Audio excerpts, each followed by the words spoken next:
রুটির সাথে আলুর দম, ঘুগনি, তড়কা যখন একঘেয়ে লাগে তখন আমি এই ফাঁকিবাজি রেসিপিটা বানিয়ে ফেলি।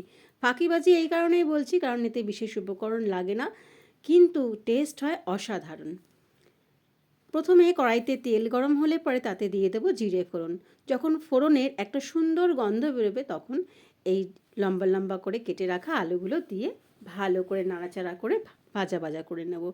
আলুটা ভাজা ভাজা হয়ে গেলে পরে এতে দেব ক্যাপসিকামগুলো ডুমো ডুমো করে কেটে নিয়েছি, ঠিক যেমন চিলি চিকেনের জন্য কাটি সেরকম।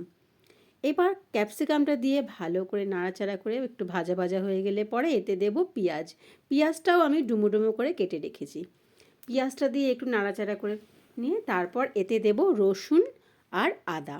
রসুনটা আমি ছোট ছোট করে মানে কিমার মতন কেটে নিয়েছি, আর আদাটা গ্রেট করে নিয়েছি। ছোট চামচের হাফ চামচ বা আপনাদের সবজির পরিমাণ অনুযায়ী দিতে পারেন। রসুনটা দিয়ে তারপর দিয়ে দেবো আদাটা গ্রেট করে দিয়েছি। এবার আদা রসুনটা দিয়ে ভালো করে ভাজা ভাজা করে নেবো যাতে কাঁচা গন্ধটা চলে যায়।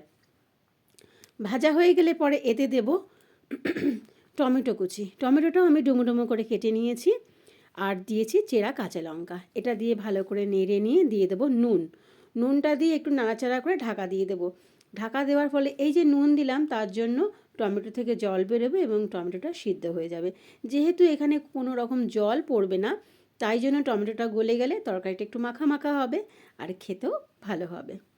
2-3 মিনিট, বেশি না, 2-3 মিনিট ঢাকা দিয়ে রাখলেই টমেটোটা গলে যাবে। তারপর নাড়াচাড়া করে নামিয়ে নিলেই রেডি ফাঁকিবাজি রেসিপি। আমি এটার নাম দিয়েছি ফাঁকিবাজি রেসিপি।